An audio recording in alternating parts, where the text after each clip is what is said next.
He loves to rise to these emotional moments. Doncic goes all the way, lays it up and in. Oh, Doncic locked in from the opening tip. He's giving it to him from every spot on the floor. 45 for Doncic. Talk about your storybook returns. To be back with the fans that I spent 6.5 years with was just unbelievable for me. A storybook return indeed. Hello, welcome to First Take on this Thursday morning. I'm Courtney Cronin. We are rolling deep today. Got my girl Monica McNutt with me here in the Seaport. David Dennis Jr., Brian Windhorst out there in LA. We're going to get you set from a big night in the NBA. How's everybody doing? Pretty good. You look great. I love this jumpsuit. Thanh you so much. I feel like we match. We do the AKA thing here today. Yeah, that or green. giving Wicked. My sister's a Delta, so I got to go with giving Wicked. David, how you doing out there? I'm good. There's no talk about my outfit. I think I look pretty good just too. I mean, I'm not you, David. We'll let them talk, and you and I'll talk. Beautiful. Yeah, beautiful Wendy, look. you look great. You got the pink and blue Thanks, going on. man. You got it's not quite AK or anything. You look great too. We are definitely honoring Molly and Stephen A. with the way we started this show. We are. We are most certainly talking about fashion. We're talking about all things, but we're going to start in the NBA. We start with the reunion that we were all looking forward to seeing with Luka back in the place where he spent the first 6.5 years of his career to take on the team that shocked the world by trading him. So before the game, the Mavs honoring Luka with a tribute video that had him, just about everybody watching this game, in tears. But after some compartmentalization, Luka then puts up a 45-point masterpiece in LA's win. Here is Luka on his emotional return. I don't know how I did it because when I was watching that video, I was like, there's no way I'm playing this game. But, you know, all my teammates had my back. They were really supporting me, so I really appreciate that. Like I said, I came as a young kid here with 18, and I know what to expect from NBA. And, you know, they made me feel like home, and it's just a lot of great memories. His ability to then go perform, lights turn on, he's teary-eyed still as we walk out on the court for the tip ball. It's superhuman. I thought he was going to get 50. You know, I was disappointed. So he let you down? Obviously, tongue-in-cheek there from J.J. Redick. Emotional night. I don't know how he was able to put all that behind him and have the performance that he did. But, Wendy, I'm going to start with you. What was your biggest takeaway from Luka returning to Dallas? Luka watching the video. By the way, great job with our crew capturing this iconic moment. Luka watching the video with the quivering lip. I mean, he will have that video played the rest of his life, the rest of his career. When he goes into the Hall of Fame, we're going to see that video. Right there, he asks for a towel because as soon as he sees the video start rolling, he knows he's going to cry. He knows he's not going to make it. And I appreciate that he let it happen. He knew the whole world was watching him, and he let it happen. He knows he's an emotional guy. We see the other side of the emotion all the time. When he's screaming at people, cursing them out, we know that he operates on that spectrum. So I thought that was amazing. And sometimes when players have moments like this, they ask to see the video beforehand, and then they don't even watch it. They'll have their head down. They're not going to pay attention. They'll turn their back on it because they want to avoid something like that. I give Luka incredible credit for willing to have that emotion in front of everybody. It was such a vulnerability and a humanity that he showed that we don't always see from him because we see the other end. Okay, so that moment is amazing. And then he goes out and has an absolutely brilliant game. And in my view, this was the night that Luka became a Laker. And I know that may seem counterintuitive. How can this be the night when he's a Laker, when he's being celebrated and loved by the Mavs fans? But what happened in this game was that the Lakers put their arms around Luka. And we've seen moments like this in the past. I would argue that the night LeBron went back to Cleveland in 2010, that was the night he became a Miami Heat. Because that night the Heat totally bunkered down, put their arms around him to protect him. In some cases, literally, because there was incoming debris, okay? And what happened to that Heat season, which we can talk about at another time, after that night, it was a defining moment in that night.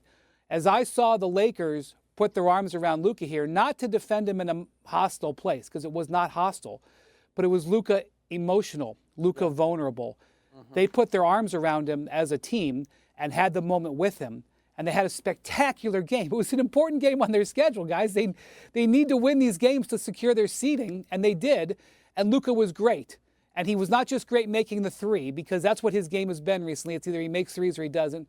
He went to the basket, and LeBron went to the basket. And the Lakers had a great defensive game plan that they executed against Anthony Davis. And it was a beautiful moment. And I don't know what will happen the rest of the season. This Lakers roster still has challenges. But I know that Luka grew closer to his team last night. And what did he say to Lisa Salters when he walked off the court? He said, it's time to move on now. He's a Laker now. And so here we go. Let's see how far he can go this season. That was a beautiful, positive, wonderful way to look at this game. I'm going to look at it from the other side, from the Dallas side. This was a brutal, brutal game to watch. This was like the one that got away pulling up to the club with their new bae and you having to watch them dance all night in the club. And I you can't relate to cannot that, go anywhere. Well, you know, those two of my worst. Look, your worst fear in the world is the one that got away, and the second worst fear is having to watch them do what Luka did with that Lakers team. That was tough to watch. Everybody was sad. Luka was sad. Mavericks fans were sad. You can see their TikToks of Mark Cuban shaking his head. They're sad about what was going on.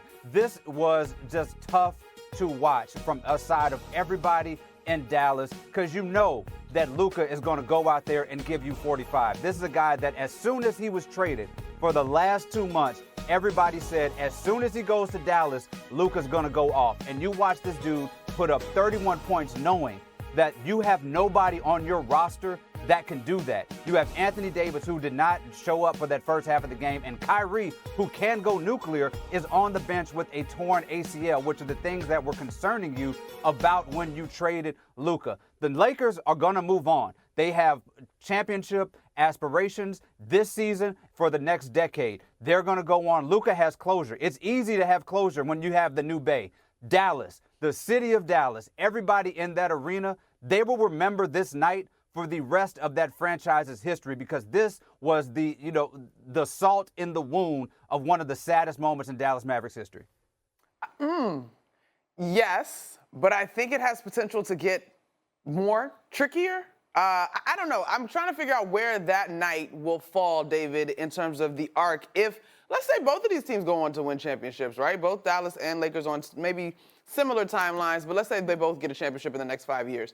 I think the thing that makes last night unique and why I don't necessarily see it as sad is because of the way that those fans put their arms around Luka as well. Like, I expected him to be welcomed, the video, maybe be cheered through maybe the first quarter, I'll give you first half, but for him to still be being cheered as if he was one of their own throughout the course of that ball game, I know that that fan base is upset about the trade, and we all can pontificate about whether or not it will pan out.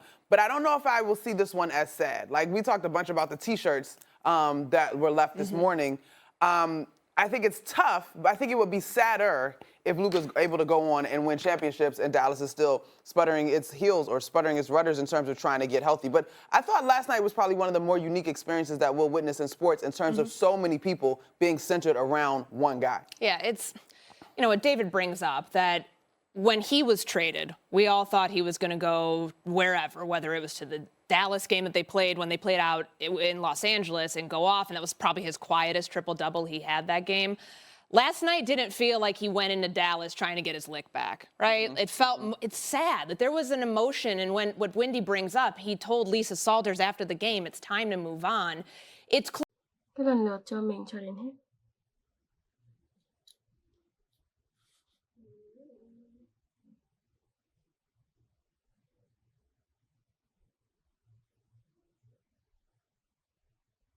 Rồi, bây giờ sẽ móc nối vào đây.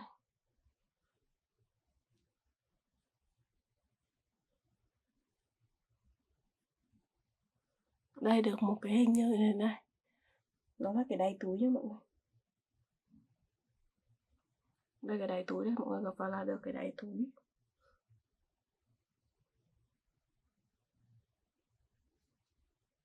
Đây được cái hình như này nhá, bây giờ sẽ móc cao lên nha mọi người. Móc những mũi tiếp theo.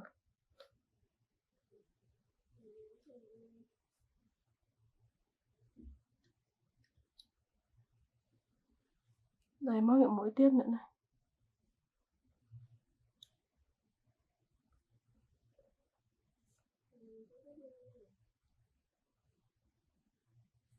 Rồi những mũi tiếp. Cứ lần lượt cho mình cho đến hết.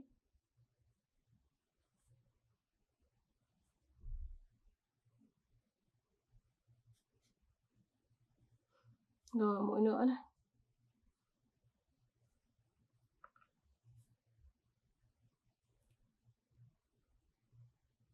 Tiếp tục móc. Mọi người cứ móc luân phiên như vậy cho mình là được.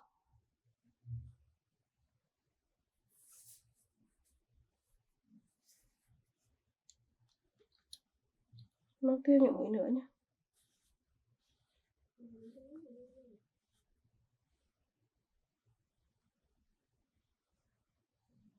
Rồi những mũi nữa cũng y như thế. Cứ luân phiên chờ đến hết. Móc lại một xíu cái mũi này, hơi lỗi lỗi rồi. Tiếp tục móc nha mọi người. Mũi tiếp